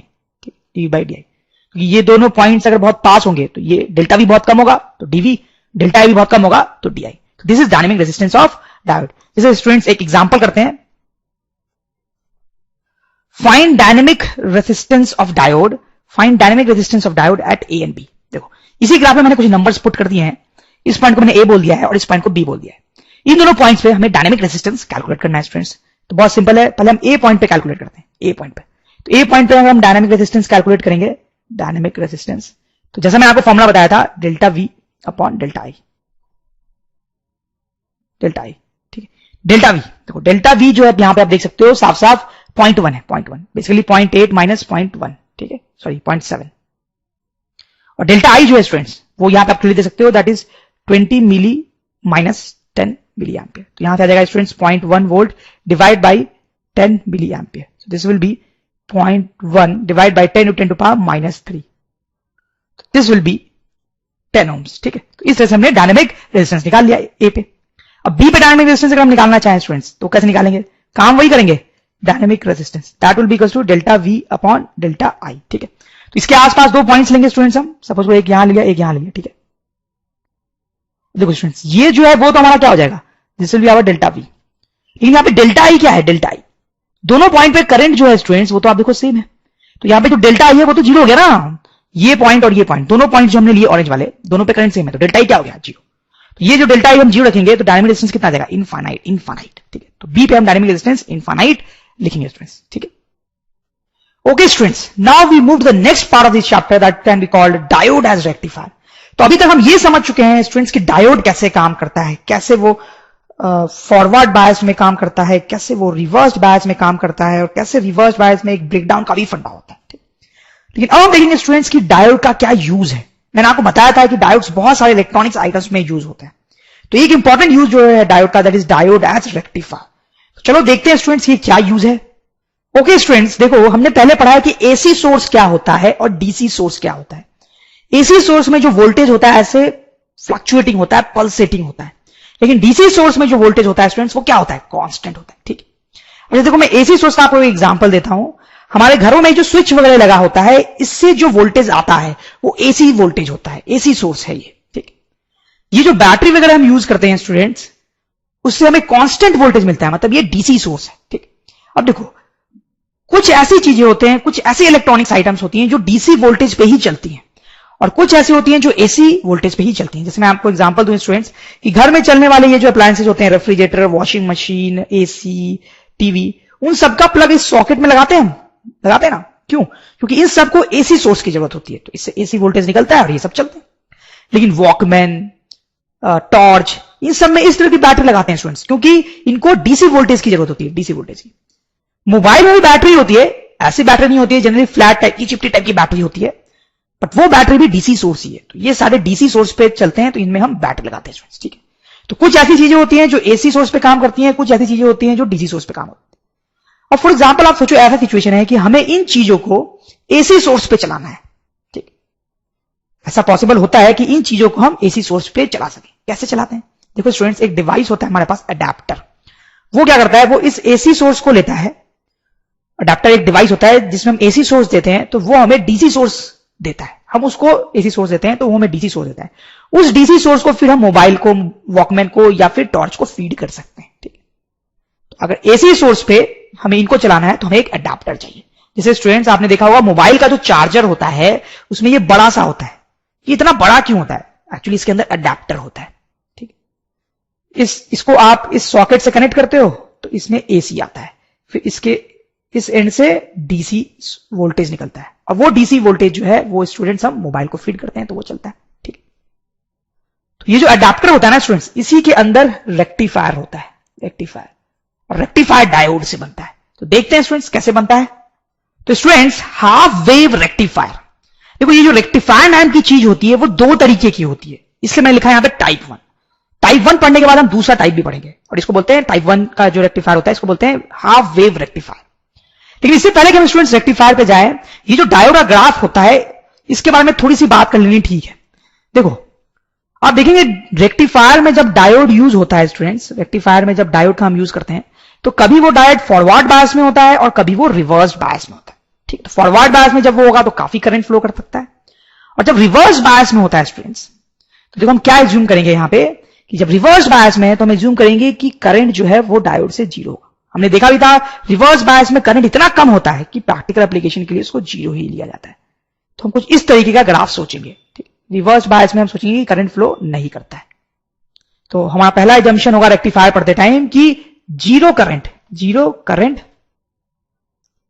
In reverse bias, in reverse बायस। जब डायोड रिवर्स बायस होगा तो उसे जीरो करंट होता है। दूसरा चीज क्या है स्टूडेंट्स, यहां पे देखो मैंने आपको ब्रेकडाउन वोल्टेज के बारे में बताया। अब देखो जनरली क्या होता है कि ब्रेकडाउन वोल्टेज जो होता है बहुत ज्यादा होता है, जैसे मैंने आपको पहले ही बताया, मतलब डायोड के क्रॉस बहुत ज्यादा रिवर्स बायस में वोल्टेज जब हो, डायोड के क्रॉस रिवर्स बायस में जब बहुत ज्यादा वोल्टेज होता है तब ये ब्रेकडाउन की कंडीशन आती है। लेकिन रेक्टिफायर में जब भी डायोड यूज होता है और वो रिवर्स बायस में आता है तो वो इस रीजन में होता है, इस रीजन में होता है, कभी भी ब्रेकडाउन वाले रीजन में नहीं पहुंचता है। मतलब रेक्टिफायर में जब कभी हम डायोड का यूज करते हैं, जैसा कि आप देखोगे, तो कभी कभी वो रिवर्स बायस में होगा डायोड। रिवर्स बायस में दो पार्ट हो सकते हैं ना, एक ये वाला पार्ट और एक ये वाला पार्ट। ठीक है, तो मैं आगे बोलूंगा नहीं, बट हमेशा हम समझेंगे कि रिवर्स बायस में जब डायोड है रेक्टिफायर में तो वो इस वाले रीजन में, मतलब उससे कोई करंट फ्लो नहीं कर रहा है, वो ब्रेकडाउन तक नहीं पहुंचा है। ठीक है, in reverse bias diode working before breakdown voltage. ठीक है, तो ब्रेकडाउन वोल्टेज से बिफोर ही वर्क कर रहा होगा। अब देखो स्टूडेंट्स, रेक्टिफायर देखने से पहले एक और चीज अगर हम रिकॉल कर ले तो बहुत अच्छा होगा स्टूडेंट्स। देखो ये हमारे पास डायोड है, ठीक है, इसके क्रॉस एक बार बैटरी मैंने इस तरीके से कनेक्ट की, और एक बार जो है मैंने बैटरी इसके क्रॉस इस तरीके से कनेक्ट की। ठीक है स्टूडेंट्स, कौन सा फॉरवर्ड बायस्ड है, कौन सा रिवर्स बायस्ड है, तो आप क्लियरली समझ रहे होंगे, ये फॉरवर्ड बायस्ड है और ये जो है स्टूडेंट्स वो रिवर्स बायस्ड है। कैसे पता किया मैंने, कैसे पता किया? देखो मैंने आपको बताया था इनफैक्ट कि करंट जो है वो बैटरी के पॉजिटिव टर्मिनल से निकल के ऐसे फ्लो करेगा। इस केस में करंट बैटरी के पॉजिटिव टर्मिनल से निकल के ऐसे फ्लो करेगा। तो इस केस में आप देखो जो करंट है वो डायोड के एरो के लॉन्ग है, और इस केस में जो करंट है वो डायोड के एरो के अगेंस्ट है। तो जब करंट डायोड के एरो के लॉन्ग होता है तो फॉरवर्ड बायस होता है डायोड, और जब करंट डायोड के एरो के अगेंस्ट होता है तो डायोड रिवर्स बायस होता है। ठीक है, तो फॉरवर्ड बायस में क्या होता है, current along arrow of diode, current along arrow of diode. ठीक है, और रिवर्स बायस में क्या होता है students, current against arrow of diode, current against arrow of diode, current against arrow of diode. ये एरो ऑफ डायोड इधर है और करंट इधर फ्लो कर रहा है। एक और डिफरेंस इन दोनों सिचुएशन में हम देख सकते हैं। देखो स्टूडेंट्स, ये जो एंड है वो बैटरी के पॉजिटिव टर्मिनल से कनेक्टेड है और ये जो एंड है बैटरी के नेगेटिव टर्मिनल से कनेक्टेड है।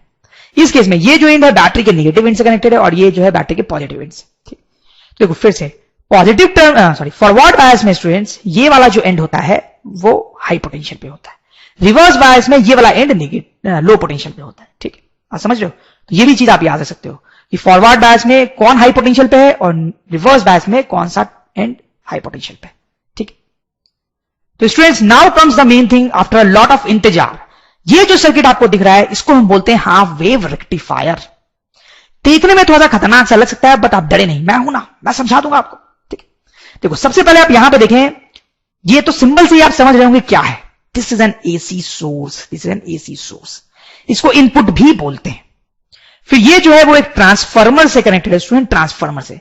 ट्रांसफार्मर हमने पिछले एक चैप्टर में पढ़ा था, आपको याद है तो बहुत अच्छी बात है, नहीं याद है तो और भी अच्छी बात है क्योंकि ये पूरा सर्किट समझने के लिए ट्रांसफार्मर पता होने की बिल्कुल भी जरूरत नहीं है। ठीक है, फिर ये आप देखो डायोड हमने बनाया है यहां पे, और ये रेजिस्टर, ये डायोड तो मेन चीज है। इस रेजिस्टर को बोलते हैं लोड रेजिस्टर, शॉर्ट में आरएल लिखते हैं। ठीक है, अब हम देखते हैं स्टूडेंट्स ये जो सर्किट है ये काम कैसे करता है। तो ये हमारा इनपुट वोल्टेज है, ये हमारा इनपुट वोल्टेज है। ठीक है, लिख भी लेते हैं इनपुट। एसी सोर्स है तो ये फ्लक्चुएटिंग वोल्टेज है, तो एसी का तो होता ही है कि कभी पॉजिटिव कभी निगेटिव, कभी पॉजिटिव कभी निगेटिव। ठीक है, तो ये सर्किट अलग तरीके से बिहेव करेगा जब इनपुट पॉजिटिव होगा और अलग तरीके से बिहेव करेगा जब इनपुट निगेटिव होगा। ठीक है, तो हम देखते हैं स्टूडेंट्स कि जब ये पॉजिटिव होगा, जब ये पॉजिटिव होगा, इनपुट पॉजिटिव है, इनपुट पॉजिटिव मतलब ये पॉजिटिव टर्मिनल और ये निगेटिव, तो हम देखते हैं क्या होगा। और जब ये निगेटिव हो जाएगा तो हम यहां पर देखेंगे क्या होगा, ये निगेटिव ये पॉजिटिव। ठीक है, ठीक है, तो जब ये इनपुट पॉजिटिव है तो हम इस यहां पे देखेंगे क्या होगा, और जब निगेटिव हो जाएगा तो यहां पे देखेंगे क्या होगा। ठीक, सबसे पहले यहां देखते हैं स्टूडेंट्स, तो देखो ये पॉजिटिव है तो ये पॉजिटिव हो गया, ये निगेटिव है तो ये निगेटिव हो गया। अब देखो ट्रांसफार्मर की बात, ट्रांसफार्मर कुछ नहीं करता है, ये पॉजिटिव है तो इसको भी पॉजिटिव बना देता है, ये निगेटिव है तो ये भी निगेटिव हो जाता है। ठीक है स्टूडेंट्स, अब हम ऐसा सोच सकते हैं कि ये जो ट्रांसफार्मर है ये एक बैटरी की तरह काम करता है, ऐसा हम सोच सकते हैं आगे बढ़ने के लिए कि ये जो है वो एक बैटरी की तरह काम करता है। तो ये पॉजिटिव टर्मिनल होगा बैटरी का, यहां पॉजिटिव था, तो ये निगेटिव टर्मिनल होगा, यहां निगेटिव था। तो ठीक है, तो अब करंट कैसे फ्लो करेगा स्टूडेंट्स इस सर्किट में, करंट कैसे फ्लो करना चाहिए, करंट जो है वो पॉजिटिव टर्मिनल से निकलना चाहिए इस तरीके से, और इस तरीके से रेजिस्टर से होते हुए, डायोड से होते हुए ऐसे वापस आ जाना चाहिए निगेटिव टर्मिनल। सही है, सही है ना, तो इस तरह से करंट फ्लो करता है। और आप देख सकते हो कि ये जो डायोड है वो फॉरवर्ड बायस है स्टूडेंट्स या रिवर्स्ड बायस है, बताओ। देखो यहां पे जो करंट है वो डायोड के एरो के लॉन्ग है, मतलब ये जो डायोड है that is forward bias, forward bias. ठीक है, अभी मैंने आपको रिकॉल करवाया था, तो ये डायोड यहां पे फॉरवर्ड बायस है, कोई दिक्कत नहीं, आराम से ऐसे करंट फ्लो करेगा। ठीक है, आराम से करंट फ्लो करेगा। ठीक, अब देखो स्टूडेंट्स इस केस में देखते हैं जब पोलैरिटी अपोजिट हो जाएगी, तो देखें यहां पे निगेटिव यहां पे पॉजिटिव, फिर ट्रांसफार्मर यहां पॉजिटिव बनाएगा यहां निगेटिव। जैसे मैंने आपको बताया ये थोड़ी सी बैटरी की तरह काम करेगा, तो ये निगेटिव टर्मिनल बैटरी का और ये पॉजिटिव। ठीक, अब करंट कैसे फ्लो करना चाहिए स्टूडेंट्स, बैटरी के पॉजिटिव टर्मिनल से ऐसे निकलना चाहिए। ठीक, अब देखो स्टूडेंट्स आगे बढ़ने से पहले आप देखो कि ये जो डायोड है ये कैसे बायस हो रहा है, ये रिवर्स बायस में जा रहा है। ठीक है, क्योंकि अगर करंट ऐसे फ्लो करता है तो करंट जो है वो डायोड के एरो के अगेंस्ट है, डायोड के एरो के अगेंस्ट है, तो ये रिवर्स बायस में हो रहा है। तो अगर ये डायोड रिवर्स बायस में हो गया स्टूडेंट्स तो क्या होगा, देखो डायोड फॉरवर्ड बायस में होता है तो काफी करंट फ्लो करता है, कोई दिक्कत नहीं है, लेकिन ये रिवर्स बायस में हो गया तो क्या होगा, बहुत ही कम करंट फ्लो करेगा। और प्रैक्टिकल एप्लीकेशन के लिए करंट हम बोल रहे हैं कितना, जीरो। तो इस केस में करंट ऐसे फ्लो करना चाह रहा है, मतलब ये रिवर्स बायस में जा रहा है, तो इससे करंट ऑलमोस्ट कितना फ्लो करेगा स्टूडेंट, जीरो। तो हम बोलेंगे कोई करंट फ्लो नहीं कर रहा है, कोई करंट फ्लो नहीं कर रहा है, कोई करंट फ्लो नहीं कर रहा है। ठीक, तो इस रेजिस्टर से कोई करंट फ्लो नहीं करेगा, कितना करंट, जीरो। तो आई होप स्टूडेंट आपने समझा होगा क्या हो रहा है। जब पोटेंशियल पॉजिटिव था तो हमने देखा कि ये फॉरवर्ड बायस हुआ, आराम से ऐसे करंट फ्लो करेगा। तो आप खास रेजिस्टर पे ध्यान दो, रेजिस्टर के क्रॉस करंट फ्लो कर रहा है। लेकिन जब ये पोलैरिटी निगेटिव हो गई तो हमने देखा कि अगर करंट फ्लो करता है तो ये रिवर्स बायस में जा रहा था, मतलब कोई करंट फ्लो नहीं करेगा, तो रेजिस्टर से करंट कितना है, जीरो स्टूडेंट्स। ठीक है, तो देखो अगर यहां पे हम आउटपुट ले रहे हैं तो हमें क्या मिलेगा students, that is what we need to see. V O, V O मतलब वी आउटपुट। देखो जब यहां पॉजिटिव वाला पार्ट है, देखिए इस तरह से ड्रॉ कर लें आप, जब पॉजिटिव वाला पार्ट है तो रेजिस्टर से करंट फ्लो कर रहा है, और रेजिस्टर से करंट फ्लो कर रहा है तो इसके पास पोटेंशियल डिफरेंस भी होगा, पोटेंशियल डिफरेंस भी होगा, तो आउटपुट में हमें पोटेंशियल डिफरेंस मिलेगा। ठीक है, जैसा इनपुट में है वैसा ही, इस तरह से हमें पोटेंशियल मिलेगा। लेकिन जब ये इनपुट निगेटिव हो जाएगा यहां पे, तो कोई करंट फ्लो नहीं करेगा, और अगर कोई करंट फ्लो नहीं करेगा तो रेजिस्टर से पोटेंशियल डिफरेंस भी क्या होगा, जीरो। तो रेजिस्टर के लिए फॉर्मुला होता है ना V equals to I R, तो आई कितना है, जीरो, तो पोटेंशियल डिफरेंस भी क्या हुआ, जीरो, जीरो। ठीक है, तो ऐसे कोई पोटेंशियल डिफरेंस नहीं होगा। और फिर पॉजिटिव है तो वही कहानी रिपीट होगी, पॉजिटिव में ऐसे, और निगेटिव है तो जीरो, जीरो। ठीक है स्टूडेंट्स, तो ये आउटपुट हो जाएगा हमारा, this is output of half way rectifier. तो स्टूडेंट्स फाइनली मैं आपको बताऊं कि इस सर्किट को हम हाफ वे रेक्टिफायर बोलते हैं, और ये क्या करता है, अगर हमने ऐसा इनपुट दिया उसको तो हमें ऐसा आउटपुट देता है। मतलब जब पॉजिटिव वोल्टेज है तब तो वही वोल्टेज वो दे देता है, लेकिन जब निगेटिव जाता है वोल्टेज तो वो जीरो वोल्टेज देता है। ठीक है, और इसको हाफ वेव इसलिए बोलते हैं, हाफ वेव, क्योंकि आधे साइकिल में ही ये आउटपुट दे रहा है, आधे साइकिल में ही आउटपुट दे रहा है। इस आधे साइकिल में कोई आउटपुट नहीं है, जीरो आउटपुट है, जीरो आउटपुट है, इसलिए इसको हाफ वेव रेक्टिफायर बोलते हैं स्टूडेंट्स। ठीक है, देखो अब मैंने आपको बताया ना कि दो तरीके के रेक्टिफायर होते हैं, ये हाफ वेव रेक्टिफायर उतना अच्छा नहीं होता है, दूसरे टाइप का जो रेक्टिफायर है वो ज्यादा अच्छा होता है। तो लेट्स सी दैट। तो ये दूसरी टाइप का जो रेक्टिफायर स्टूडेंट्स, उसका नाम होता है full wave rectifier, full wave rectifier. तो देखो क्या होता है स्टूडेंट्स, हाफ वेव रेक्टिफायर में क्या होता है, हमने देखा कि इनपुट हम ऐसा देते हैं और आउटपुट ऐसा मिलता है। ठीक है, अब फुल वेव रेक्टिफायर में हम देखने वाले हैं, उसमें स्टूडेंट्स क्या होगा कि जब हम ऐसा इनपुट देंगे तो आउटपुट कुछ ऐसा मिलेगा। तो आपको समझ में आ रहा होगा कि इसको क्यों हाफ वेव रेक्टिफायर बोला जा रहा है और इसको क्यों फुल वेव रेक्टिफायर जा रहा है, क्योंकि इसमें सिर्फ आधी वेव ही मिल रही है, इसमें पूरी वेव मिल रही है। ठीक है, जब ये नीचे भी है तो इसको ऊपर लाया गया है, ऊपर लाया गया है। ठीक है, तो this is full wave rectifier. तो देखते हैं इसका सर्किट कैसे होता है स्टूडेंट्स। इनफैक्ट इसके सर्किट बनाने के दो तरीके होते हैं, दो तरीके होते हैं इसके सर्किट बनाने के, दोनों तरीके हम देखेंगे, दोनों हमसे पूछे जा सकते हैं। तो ये है पहला तरीका स्टूडेंट्स फुल वेव रेक्टिफायर बनाने का। ज्यादातर बुक्स में दूसरा वाला तरीका ही दिया होता है, ये वाला तरीका नहीं दिया होता है, लेकिन ये भी पढ़ना जरूरी है क्योंकि एग्जाम्स में यही वाला जो तरीका है उस पर ही ज्यादा क्वेश्चंस आते हैं, भले बुक में नहीं दिया हुआ। ठीक है, और ये बहुत आसान है, ऐसे भी जानना कोई हार्मफुल नहीं है। देखो इसमें क्या होता है, फिर से ये इनपुट हमारा एसी सोर्स, ये ट्रांसफार्मर। ठीक है, फिर ये लोड रेजिस्टर है जिसके क्रॉस हम आउटपुट लेते हैं। ठीक है, जैसे हाफ वेव में ले लेते हैं वैसे इस रेजिस्टर क्रॉस हम आउटपुट लेंगे। आप देख सकते हो यहां पे डायोड्स को कैसे सेटअप किया गया है, ये आप ध्यान से देखें, आपको बनाना पड़ सकता है। ठीक है, तो ये हमारा फुल वेव रेक्टिफायर हो गया। अब ये काम कैसे करता है, that is what we need to understand. तो देखो ये हमारा इनपुट वोल्टेज है, यहां पर कभी वो पॉजिटिव होगा, कभी निगेटिव, कभी पॉजिटिव कभी निगेटिव। ठीक है, तो जब वो पॉजिटिव होगा, ठीक है, तो इस तरह से टर्मिनल बना रहे हैं, तो यहां पर देखेंगे क्या होता है, और जब वो निगेटिव होगा स्टूडेंट्स तो हम यहां पर देखेंगे कि क्या होगा। ठीक है, तो सपोज करो यहां पर देखते हैं पहले।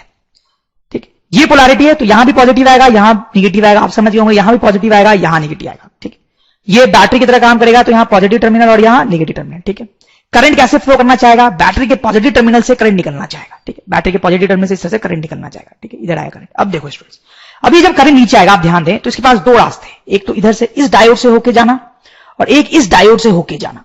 ठीक है, अब देखो इस डायोड से होके अगर करंट जाता है तो प्रॉब्लम है, प्रॉब्लम है, नहीं जा सकता। क्यों? क्योंकि ये रिवर्स बायस हो जाएगा। आप समझ रहे हो, करंट जो है वो डायोड के एरो के अगेंस्ट होगा, करंट जो है वो डायोड के एरो के अगेंस्ट हो जाएगा, तो ये रिवर्स बायस हो जाएगा, तो इससे करंट नहीं जा पाएगा क्योंकि ये रिवर्स बायस है। ठीक है, तो करंट ऐसे जाएगा स्टूडेंट्स, ऐसे, ये फॉरवर्ड बायस है, फॉरवर्ड बायस, फॉरवर्ड बायस। ठीक है, एरो के लॉन्ग ही, डायोड के एरो के लॉन्ग करंट जा रहा है। ठीक है, अब देखो ये जो करंट यहां आया स्टूडेंट्स, क्या वो ऐसे जा पाएगा, यहां से आके ऐसे जा पाएगा, सोचो, नहीं। फिर ये जो डायोड है वो रिवर्स बायस हो जाएगा, तो ऐसे नहीं जाएगा। तो ये करंट है, फिर रेजिस्टर के क्रॉस ऐसे जाएगा, ऐसे जाके फिर वो यहां से इधर से आएगा, ये फॉरवर्ड बायस हो जाएगा, फिर से फॉरवर्ड बायस हो जाएगा, डायोड का जो एरो है उसके लॉन्ग ही करंट फ्लो कर रहा है, फिर ये करंट ऐसे आते हुए इधर से आके यहां आ जाएगा। ठीक, तो आपने देखा कैसे करंट फ्लो किया, यहां पे यहां से जाते हुए यहां से गया, फिर यहां से गया, फिर यहां से गया, फिर यहां से, फिर ऐसे, ये पाथ है करंट का रेजिस्टर से होते हुए। ठीक, ये रिवर्स बायस था डायोड और ये डायोड भी रिवर्स बायस हुआ। अब देखो अपोजिट पोलैरिटी जब हो जाती है तो देखते हैं क्या होता है। अब ये पॉजिटिव, ये पॉजिटिव, ये नेगेटिव, ये नेगेटिव, बैटरी कुछ इस तरीके से बनेगी। ठीक है, अब करंट ऐसे फ्लो करना चाहेगा पॉजिटिव टर्मिनल से, यहां आएगा। अब देखो क्या करंट ऐसे फ्लो कर सकता है, नहीं कर सकता, क्योंकि अब ये रिवर्स बायस हो जाएगा।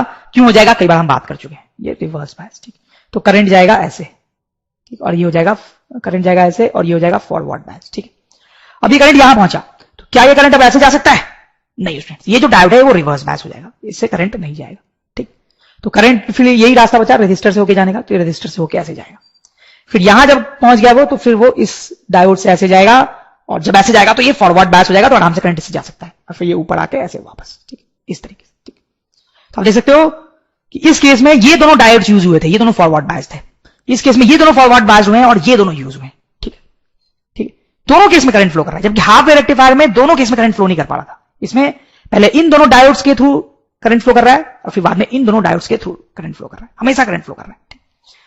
और आप ध्यान दें स्टूडेंट्स कि रेसिस्टर के क्रॉस जो करंट फ्लो कर रहा है वो हमेशा सेम डायरेक्शन में, देखो यहां पे ये है डायरेक्शन, यहां पे ये है डायरेक्शन रेसिस्टर के क्रॉस करंट फ्लो करने की, ये डायरेक्शन, यहां पर भी रेसिस्टर के क्रॉस करंट फ्लो करने की यही डायरेक्शन है। वेरी इंटरेस्टिंग, रेसिस्टर के क्रॉस करंट जो है वो उसी डायरेक्शन में फ्लो कर रहा है, उसी डायरेक्शन। तो रेसिस्टर को तो पता ही नहीं चलेगा कि यहां पे पोलैरिटी चेंज हुई है, रेसिस्टर को पता ही नहीं चलेगा यहां पोलैरिटी चेंज हुई है, क्योंकि रेसिस्टर के क्रॉस करंट फ्लो भी कर रहा है दोनों ही केस में और सेम डायरेक्शन में कर रहा है। तो अब देखो यहां पे हमें आउटपुट कैसा मिलता है स्टूडेंट्स, ये आउटपुट और टी, यहां पर जो आउटपुट है वो हमें कैसे मिलता है, ठीक है, इस टाइप से आउटपुट मिलता है। यहां पर पोलैरिटी कैसी भी आए, रेसिस्टर से करंट सेम डायरेक्शन में जा रहा है, मतलब रेसिस्टर के क्रॉस पोलैरिटी सेम ही रहेगी, सेम ही रहेगी। तो ये है हमारा फुल वेव रेक्टिफायर। इसमें जब क्वेश्चंस आते हैं तो ये डायोड्स कैसे कनेक्ट किए गए ये ध्यान से आपको देखना है। बाई चांस अगर आपने ये डायोड उल्टा कनेक्ट कर दिया तो गड़बड़ हो गया काम, ठीक। अब दो तीन चीज आप नोट भी कर सकते हैं यहां पे। एक चीज तो ये है कि in any situation two diodes are forward biased and two diodes are reverse biased, ठीक है। दूसरी जो मैं बार बार बोल रहा हूं कि रेजिस्टर हमेशा सेम डायरेक्शन में फ्लो कर रहा है, direction of current through resistor is always same, एक ही डायरेक्शन में रेजिस्टर से हमेशा करंट फ्लो कर रहा है, तो उसके बाद जो पोटेंशियल डिफरेंस है उसका साइन चेंज नहीं हो रहा है, हमेशा एक ही साइन है, ठीक है। अब दूसरा तरीका जो होता है फुल वेव रेक्टिफायर बनाने का वो कुछ ऐसा है, ठीक है। ज्यादातर बुक्स में यही दिया होता है, हालांकि एग्जाम्स में क्वेश्चन कम आते हैं इस पे, ये थोड़ा सा कॉम्प्लिकेटेड ज्यादा होता है, इसलिए मैं ये बाद में बता रहा हूं आपको, ठीक है। देखो इसमें क्या सेटअप होता है, फिर से हमारा ये इनपुट, ये ट्रांसफार्मर, ये डायोड्स, ये लोड रेजिस्टर, ठीक है। इसमें आप देखो सेंटर टैप ट्रांसफार्मर आपको जैसे दिख ही रहा होगा, यहां ट्रांसफार्मर में सेंटर पे एक टैप बनाया है हमने, ठीक है, और वहां से ऐसे कुछ कनेक्शन किया गया सेंटर में ट्रांसफार्मर, इसलिए उसको बोलते हैं सेंटर टैप ट्रांसफार्मर, ठीक है। और देखिए इसमें सिर्फ 2 ही डायोड्स यूज हो रहे हैं, जबकि लास्ट वाले केस में 4 डायोड्स यूज हो रहे थे, इसमें 2 ही डायोड्स हैं, ठीक है। अब देखते हैं स्टूडेंट्स ये काम कैसे करता है, ठीक। तो ये हमने इनपुट दिया, तो इनपुट कभी पॉजिटिव कभी नेगेटिव, कभी पॉजिटिव कभी नेगेटिव, ठीक है। तो जब ये पॉजिटिव हो जाता है तो हम यहां पे देखेंगे कैसे काम होता है, और ठीक है, और जब ये नेगेटिव हो जाता है तो हम यहां पर देखेंगे कैसे काम होता है, ठीक है स्टूडेंट्स। देखो यहां पर देखो क्या होगा, वही चीज हम बार बार देख रहे हैं, आपको समझने में दिक्कत नहीं होगी मेरे ख्याल से। यहां पॉजिटिव, यहां नेगेटिव, यहां पॉजिटिव, यहां नेगेटिव, ठीक है। अब देखो स्टूडेंट्स, ये बैटरी की तरह बिहेव करेगा, करंट कैसे फ्लो करना चाहेगा, पॉजिटिव से इस तरीके से, इससे आराम से फ्लो कर जाएगा करंट, आराम से फ्लो कर जाएगा, ये फॉरवर्ड बायस हो जाएगा, ठीक है, आराम से करंट फ्लो कर जाएगा। डायोड के एरो के लॉन्ग ही करंट फ्लो करना चाह रहा है, कोई दिक्कत नहीं है, यहां से ऐसे आएगा। अब देखो यहां से करंट नीचे आया, अब ये करंट इधर जा सकता है कायदे से, तो ठीक है, इधर जाने में एक प्रॉब्लम है, ध्यान से देखो, अगर ये करंट ऐसे आता है तो क्या होगा, ये जो डायोड है ये तो रिवर्स बायस हो जाएगा, दिख रहा है आपको साफ साफ, ये डायोड जो है वो रिवर्स बायस हो जाएगा, ठीक है। इसका मतलब करंट ऐसे फ्लो नहीं करेगा स्टूडेंट्स, करंट ऐसे फ्लो नहीं करेगा, क्योंकि ये तो रिवर्स बायस हो रहा है, यानी ये करंट जो है यहां से इधर मुड़ जाएगा, नीचे तो आ नहीं पाएगा, इधर मुड़ जाएगा और रेजिस्टर से फ्लो करेगा, फिर इधर आएगा, इधर आएगा, इधर आएगा, आप देख सकते हो, इधर आएगा, इधर आएगा और मिल जाएगा, एक लूप बन गया, ठीक है। तो इस तरीके से करंट फ्लो कर रहा है, देखो मैं इसको बना देता हूं, इस तरीके से करंट फ्लो कर रहा है, आप ध्यान दें, इस तरीके से करंट फ्लो कर रहा है, ये करंट का पाथ है, ठीक है। इस डायोड से करंट फ्लो नहीं कर रहा है क्योंकि ये रिवर्स बायस है, जैसा हमने देखा, ठीक। अब देखो इस केस में स्टूडेंट्स क्या होता है, ये पॉजिटिव है, ये पॉजिटिव हो जाएगा, ये पॉजिटिव, ये नेगेटिव, ये नेगेटिव, ठीक है। फिर ये बैटरी की तरफ बिहेव करना चाहेगा, करंट कैसे फ्लो करना चाहेगा, पॉजिटिव एंड से, इस तरीके से, इस डायोड से आराम से करंट चला जाएगा, साफ साफ दिख रहा होगा आपको, कि करंट जो है वो डायोड के एरो के लॉन्ग है, तो ये जो डायोड है ये कैसा हो गया हमारा, फॉरवर्ड बायस, ठीक है। अब ये करंट यहां आएगा, यहां आएगा, यहां आएगा, यहां आएगा, यहां तक, ठीक है, यहां तक कोई दिक्कत नहीं। अब देखो क्या ये करंट इधर जा सकता है, ऐसे सोचो, क्या ये करंट इधर जा सकता है, नहीं, अगर इधर जाएगा तो ये तो रिवर्स बायस हो जाएगा, तो ये रिवर्स बायस हो जाएगा, तो इस पे करंट फ्लो नहीं करेगा, इससे करंट फ्लो नहीं करेगा, ठीक है स्टूडेंट्स। तो अब करंट के बाद क्या ऑप्शन रहा, इधर तो जा नहीं सकता है, तो इधर मुड़ जाएगा रेजिस्टर की तरफ, फिर रेजिस्टर से आराम से होते हुए देखो एक ही रास्ता बनता आ रहा है, ऐसे आएगा, ठीक है, ऐसे आएगा, ऐसे आएगा, ऐसे आएगा, ऐसे आएगा। इस तरीके से करंट का पाथ फॉलो होगा। समझ में मेरी बात? तो वंस अगेन आप देखो, यहां पोलैरिटी कैसे भी हो, करंट फ्लो कर रहा है। यहां पोलैरिटी चेंज भी हो रही है तो भी करंट फ्लो कर रहा है। और मोर इंपॉर्टेंट आप देखो, रेजिस्टर के क्रॉस पहले नीचे की तरफ करंट फ्लो कर रहा था, अभी भी नीचे की तरफ करंट फ्लो कर रहा है। तो रेजिस्टर को तो पता ही नहीं चलेगा कि यहां पर पोलैरिटी चेंज हुई है। तो once again this is a notable thing कि direction of current through RL remains same, वो सेम ही रहता है, वो सेम ही रहता है। ठीक है।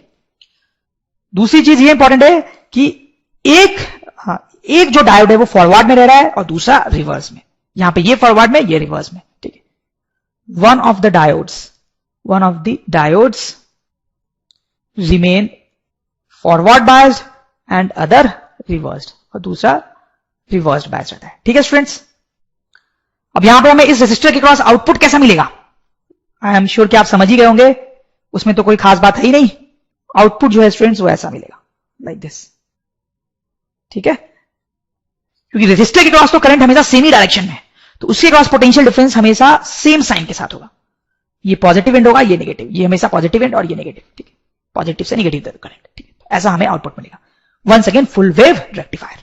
तो दो तरीके से हम फुल वेव रेक्टिफायर बना सकते हैं। आपको दोनों ही तरीके समझ में आ गए होंगे स्टूडेंट्स। तो स्टूडेंट्स, रेक्टिफायर विथ फिल्टर। तो रेक्टिफायर क्या होता है ये हमने देखा है। अब हम देखेंगे रेक्टिफायर विथ फिल्टर का क्या मतलब है। तो देखो स्टूडेंट, सिंपल सी बात है, ये जो बॉक्स है उसके अंदर रेक्टिफायर है। रेक्टिफायर है मतलब फुल वेव रेक्टिफायर का जो हमने सर्किट देखा है वो है। तो अगर वहां पे हम ऐसा एसी इनपुट देते हैं तो जैसा हमने देखा है ऐसा कुछ आउटपुट मिलेगा हमें। ठीक है स्टूडेंट्स। लेकिन देखो स्टूडेंट्स, हम जब स्टार्ट किया था जब हमने, तो हम चाहते थे कि हमारे पास एक अडेप्टर हो, अडेप्टर जिसमें हम एसी इनपुट दें तो हमारे पास डीसी आउटपुट आए। कुछ ऐसा ऐसा ऐसा एकदम फ्लैट सा आइडियल डीसी आउटपुट आए, ऐसा हम चाहते थे। लेकिन ऐसा तो अभी तक हुआ नहीं है।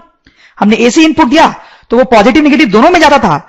अब जो आउटपुट मिला सिर्फ पॉजिटिव में ही जा रहा है, लेकिन फ्लक्चुएट तो वो कर ही रहा है, वो कांस्टेंट तो है नहीं, जबकि हमें तो ऐसा कांस्टेंट आउटपुट चाहिए था अडेप्टर से। तो देखो स्टूडेंट्स, हम उसके लिए क्या करते हैं, ये जो रेक्टिफायर है उसके बाहर ऐसे कैपेसिटर और रेजिस्टर लगा देते हैं। ठीक है। वो करने से क्या होता है स्टूडेंट्स कि जब हम ये एसी इनपुट देते हैं तो इस तरीके का ये जो ग्रीन में आपको ऊपर दिख रहा है वैसा आउटपुट मिलता है हमें, वैसा आउटपुट मिलता है। उसके नीचे जो मैंने बनाया है डॉटेड लाइन में, व्हाइट डॉटेड लाइन में, वो ये चीज है। पहले ये चीज मिल रही थी, अब आप देखो उससे मिलती जुलती लेकिन अलग चीज मिल रही है। ऐसे टॉप पे एक वेव रिसाइड कर रही है, वो हमें मिलती है, ये ग्रीन वाली वेव। ठीक है। हम ये वाला सर्किट भी यूज कर सकते हैं स्टूडेंट्स, कि रेक्टिफायर यूज किया और यहां कैपेसिटर रेजिस्टर की जगह पे इंडक्टर या रेजिस्टर भी यूज कर सकते हैं। हालांकि ज्यादातर जगहों पे यही यूज होता है। ठीक है। तो हमें इस टाइप का कुछ आउटपुट मिलता है। तो स्टूडेंट्स देखें, ऐसे तो आइडियली हमें ये चीज चाहिए थी बिल्कुल फ्लैट। ये बिल्कुल फ्लैट तो नहीं है, बट फिर भी उसके काफी करीब है, आप देख सकते हो उसके काफी करीब है। तो इसको हम अपना डीसी आउटपुट बोल लेंगे, डीसी आउटपुट। हालांकि ये परफेक्ट आउटपुट नहीं है, फिर भी इससे काम चल जाता है। आप देख सकते हो ये काफी हद तक फ्लैट है। तो this whole thing is our adapter. उसका दो पार्ट है, एक ये रेक्टिफायर और ये जो पार्ट है स्टूडेंट्स, ये जो पार्ट है इसको हम बोलते हैं फिल्टर। ठीक है। या ये जो पार्ट है यहां पे स्टूडेंट्स, उसको हम बोलेंगे फिल्टर। तो फिल्टर क्या है आपको समझ में आ गया। फिल्टर वो चीज है जो हम रेक्टिफायर के साथ लगाते हैं ताकि हमें डीसी टाइप का आउटपुट मिले, और हमारा काम हो जाए। और स्टूडेंट्स, आप क्लियरली देख सकते हैं यहां पे कि ये जो आउटपुट है ये ऊपर नीचे जा रहा है। ठीक है। तो ये जो ऊपर नीचे जा रहा है उसको हम बोलते हैं एसी रिपल। ठीक है। तो हमें ऐसा आउटपुट चाहिए था जिसमें रिपल नहीं हो, बिल्कुल फ्लैट हो, बट हमें ऐसा आउटपुट मिलता है जिसमें थोड़ा सा रिपल होता है। जनरली इस रिपल को कम किया जा सकता है। Ripple can be reduced by increasing value of C. ये जो कैपेसिटर हम यहां पे यूज कर रहे हैं उसकी वैल्यू अगर हम बढ़ा देते हैं स्टूडेंट्स तो रिपल की वैल्यू कम होने लगती है। तो इस तरीके से हमारा एडेप्टर बन गया। उसमें एक रेक्टिफायर होता है और फिर फिल्टर होता है। सिर्फ रेक्टिफायर होता तो ऐसा आउटपुट मिलता, लेकिन उसके साथ फिल्टर लगा देते हैं तो आउटपुट चेंज हो जाता है इस तरीके से। अगर आपको यह वीडियो अच्छा लगा हो तो कृपया इसे लाइक करें। डेली ऐसे ही वीडियो देखने के लिए चैनल को सब्सक्राइब करना ना भूलें और बेल आइकन दबाना भी ना भूलें, ताकि आपको नए वीडियो की जानकारी तुरंत मिलती रहे। और अगर आपको लगता है कि आपके दोस्तों को भी इससे फायदा हो सकता है तो उनके साथ भी शेयर करें।